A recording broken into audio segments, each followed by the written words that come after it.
Hey guys, welcome to our channel, Glamour World.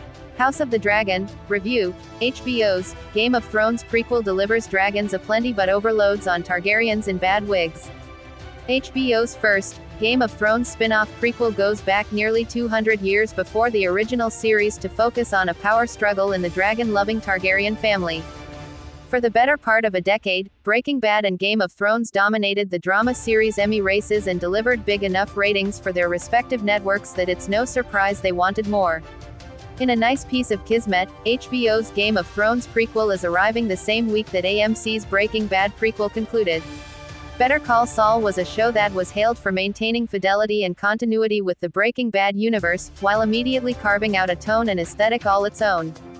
Game of Thrones was a bigger hit than Breaking Bad, plus the notable decrease in quality of its final season may make the inherent affection for the brand more precarious.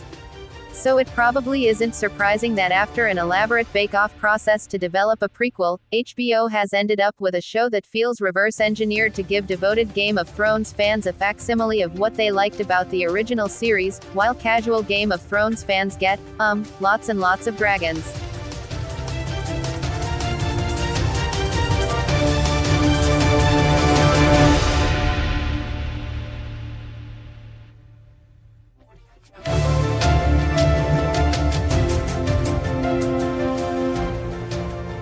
So many Targaryens. Created by Ryan J. Condal and George R.R. Martin from parts of Martin's Fire and Blood, House of the Dragon begins 172 years before the birth of Daenerys Targaryen, famous for having resurrected dragons, traveled the whole of Westeros to ascend the Iron Throne and engaged in countless acts of mercy and brutality, while still having a worse story than Bran the Broken. Dany's brother, you might recall from the first season, was Viserys, and House of the Dragon starts with his namesake, Viserys I, taking control of the kingdom after a contentious succession. Not as contentious as in Game of Thrones, mind you. Here, a council voted from among several contenders and chose Viserys over Princess Rhaenys Eve Best, who had a more direct claim, but no penis. So now Viserys is king, but he has no male heirs. He has a spirited and intelligent daughter in Princess Rhaenyra, but she suffers from a similar deficiency to that which plagued Rhaenys. Rhaenyra is kinda awesome. She rides dragons, stands up for her opinions, and even though her friend Alicent thinks she isn't paying attention, she knows her history, namely that she can't become ruler in this patriarchal society.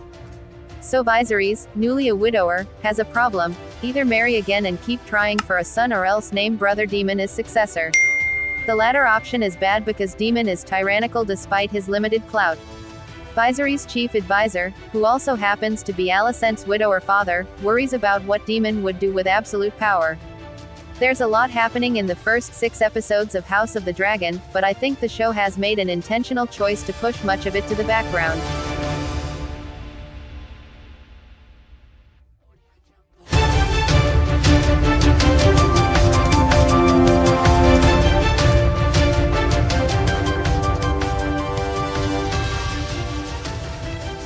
I sure didn't care about the Triarchy and some half-war with the free cities that could clog up shipping lanes and therefore upsets Princess Rhaenys' husband Lord Corlys, a legendary seafarer and part of Viserys' council. Instead, House of the Dragon is primarily the story of 2 young women, Rhaenyra and Alicent, navigating paths to power in a male-dominated world, being raised by fathers who don't have a clue how to raise them, while Matt Smith rides dragons and chews scenery. Remind me to give you my explanation for how the entire show is about why stupid men shouldn't meddle in female reproductive health after some of my key points become less spoiler why. Just to keep you on your toes, every once in a while somebody will mention a name like Lannister or Baratheon. There are a couple of mid-size battle scenes, but they're less effective, probably by design, than the suspense built in smaller and more intimate conflicts or any time anybody is about to have sex.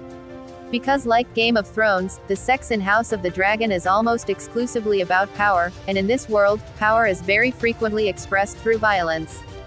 House of the Dragon looks like you want a Game of Thrones adjacent series to look, which comes in no small part from the contributions of director co-showrunner Miguel Sapochnik. Jim Clay's production design is rich and layered and takes even locations we know to more expansive places, though it's a hair limited because most of our time is spent in King's Landing, rather than the whip around the kingdom approach of the original series. Janie Temaim's costumes are ravishing, though again limited because of those same factors. Ramin Djawadi's score is epic, and if it feels like he's mostly paying homage to himself, who can blame him?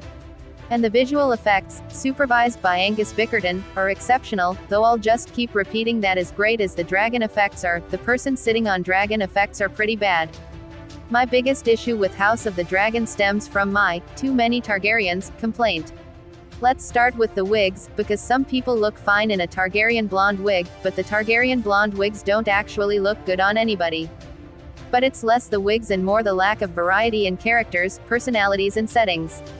Part of the fun of Game of Thrones was seeing how geography and different levels of inbreeding caused each house to have a different worldview, which colored how they looked at everything from architecture to sex to power. Some were righteous, some dour, some relaxed and prone to levity.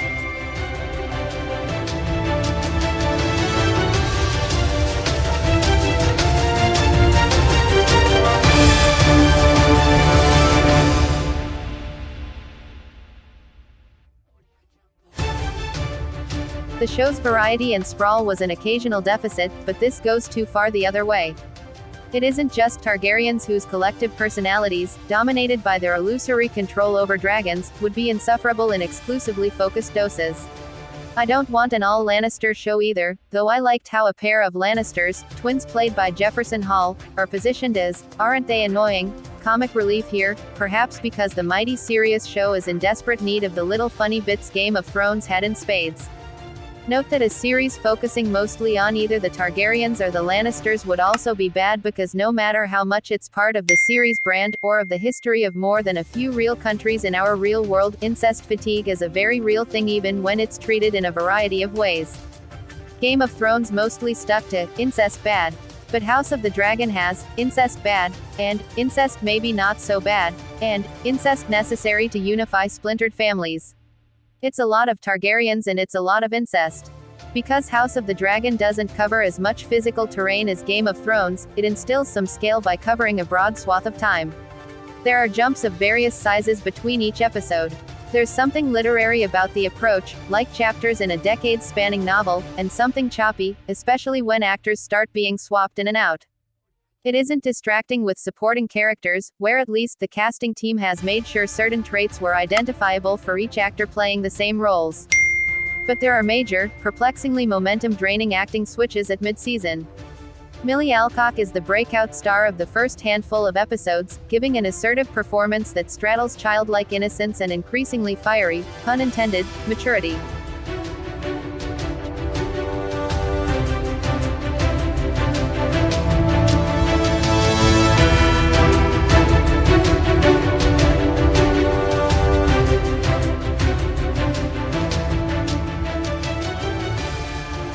Then Emma Darcy steps in as Rhaenyra, and by no means are they bad, really, quite the opposite, but it's like if the Crown had introduced Claire Foy, made us love her and then moved on, in the space of half a season.